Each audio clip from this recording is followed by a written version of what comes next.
Autumn 1889, Bitterroot foothills of western Montana. While every homesteader rushed to finish their cabins before first snow, Norwegian immigrant Erik Halvorsen was still digging. A trench 32 inches wide and 6 feet deep, cutting straight into the hillside behind his cabin. His neighbors called it wasteful. They called it a coward's crawlway. Standard frontier wisdom said a stout front door and maybe a rifle port were enough protection. Halvorsen spent 5 weeks, 70 man-hours each week, lining that trench with 8x8 pine posts and 2-inch planks, extending it 41 feet to a concealed exit screened by lodgepole pines. Others finished cabins in 3 weeks. He built an escape tunnel no one thought necessary. Then late March 1890 arrived. 3 mounted bandits surrounded his cabin at 2:15 in the morning. Standard doors, 1-to-1, and 1/4 inches of softwood splintered under their boots within seconds. But Halvorsen's family crawled through that tunnel, emerging 140 feet downslope, far beyond revolver range in the dark. The bandits searched an empty cabin, never realizing anyone had escaped. What did Halvorsen understand about human threats and defensive preparation that everyone else dismissed as old-world paranoia?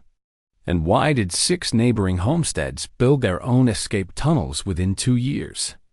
If you respect real stories that carry lessons worth passing on, make sure to subscribe. There are more historical accounts ahead. Comment your city and time so we know where this documentary found you. We appreciate every viewer who joins in. Erik Halvorsen stood at the edge of the trench on a cool September morning, measuring the width one more time with a knotted cord he kept in his coat pocket. 32 inches. Exactly what he needed for a man to crawl through with a rifle slung across his back or a child carried in front.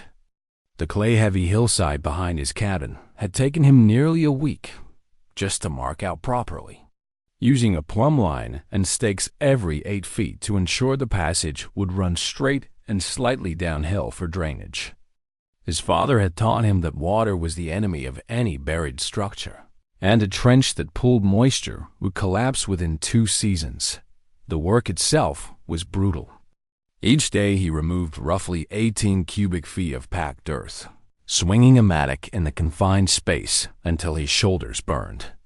He piled the excavated clay in careful rows beside the trench, knowing he would need it later for backfill and compaction.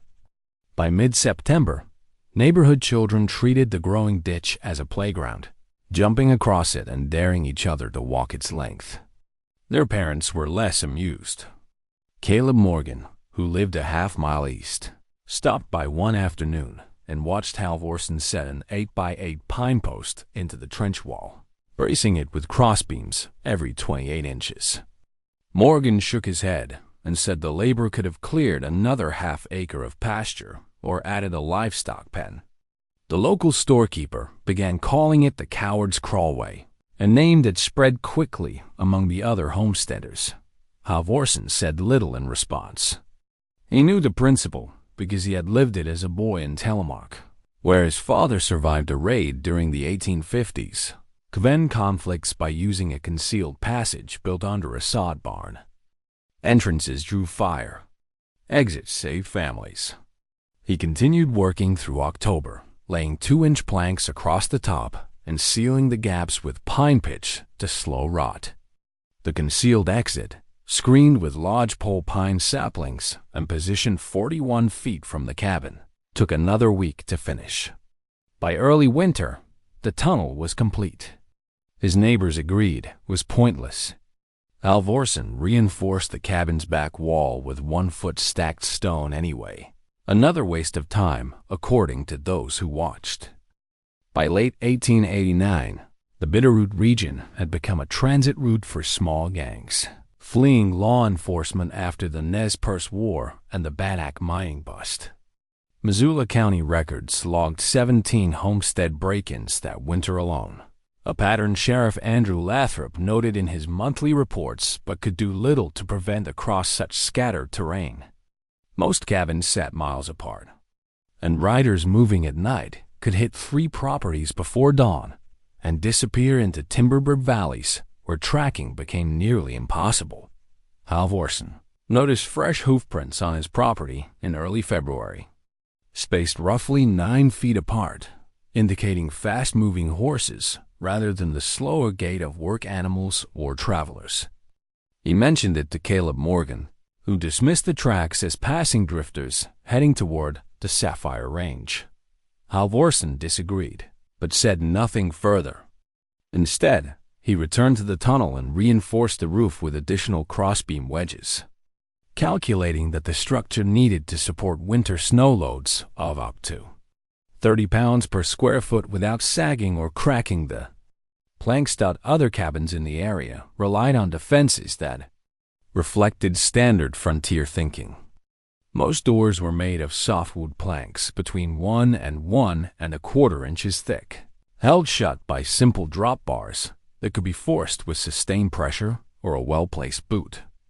Families stored valuables in plain sight, cash from livestock sales kept in tin boxes on mantels, rifles leaned against walls near the door, important documents folded inside Bibles on kitchen tables.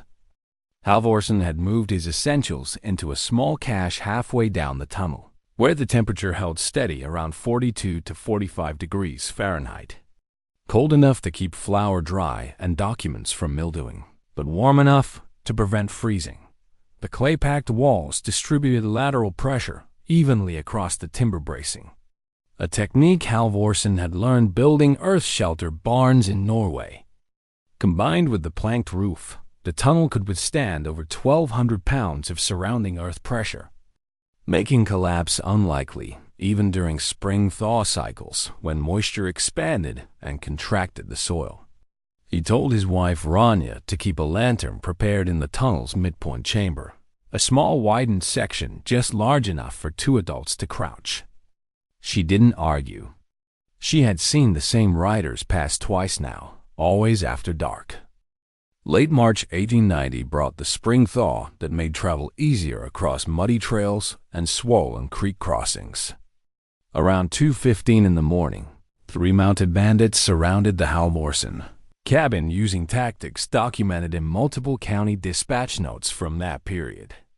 They forced entry, tied occupants, and searched for cash from livestock sales, a pattern that had worked on isolated homesteads throughout the winter. A neighbor living a half-mile away later reported hearing 3 heavy impacts followed by the sound of splintering wood. The front door, built to typical frontier specifications, gave way quickly. Most cabin doors of that era used softwood planks 1 to 1¼ inches thick, secured with iron hinges and a wooden drop bar. Under repeated blows from boots or shoulders, such doors lasted less than a minute. The bandits expected to find a family huddled near the fireplace or scrambling toward a back window. Instead, they found an empty main room, the bed frame still warm, but no one in sight. Halvorsen had moved the moment he heard hoofbeats stop outside. He lifted the trapdoor built flush under the bed frame, a design that made it invisible unless someone knew to look directly beneath the sleeping platform. Rania went first with their youngest child, then the 2 older children, then Halvorsen himself. The tunnel roof held without creaking as they crawled through the passage. The air temperature stayed around 40 degrees Fahrenheit. Cold enough to see breath, but not cold enough to, 'cause heavy fogging that would have revealed their exit point to anyone watching from. A standard rear window exit would have exposed them within 15 yards of the attackers' rifles. Frontier accuracy at night seldom exceeded 40 to 60 yards, even for experienced riders, and revolvers were nearly useless beyond 25 yards in low light. The tunnel emerged 140 feet downslope, well beyond effective range, and screened by lodgepole pines that broke up any silhouette. The bandits searched the cabin for nearly 10 minutes, overturning the table, dumping flour across the floor, and shouting in frustration. They never checked under the bed, or considered that a tunnel might exist. The Halvorsen family emerged from the hillside brush, silent and unhurt, and began walking toward Caleb Morgan's barn 20 minutes away. They sent word to Sheriff Lathrop at first light. Sheriff Lathrop arrived at the Halvorsen cabin later that morning and documented the scene in his official report. He noted the ransacked interior, the broken door, and the scattered provisions. But what caught his attention was the notation he added at the bottom of the page: "Family escaped by unknown route." Most victims in similar raids were tied or beaten during the search. The Halvorsens had vanished without leaving tracks near any window or door, a detail that made no sense given the muddy ground and fresh snow patches that would have recorded footprints clearly. When neighbors gathered to inspect the damage, Halvorsen showed them the tunnel. Men who had joked about paranoid digging now stood silent as they walked the 41-foot length, noting the reinforced roof, the clay-packed walls, and the concealed exit that emerged far beyond rifle range. Caleb Morgan ran his hand along the timber bracing and asked how long the construction had taken. Halvorsen answered 5 weeks of steady work, 70 hours each week, plus another 10 days for the exit camouflage and drainage slope. The technical details impressed even the skeptics. Halvorsen explained that the trench had been dug at a 4-degree slope to maintain natural drainage, preventing water from pooling during spring thaw. The clay had been tamped in 3-inch layers to reduce shifting, a method that required wetting each layer slightly before compacting it with a wooden ram. The plank roof had been sealed with pine pitch to slow rot, and ventilation came from a 2-inch borehole near the midpoint, disguised under brush and angled to prevent rain entry. These methods mirrored defensive structures used during both the Lincoln County Wars and several Great Plains raids.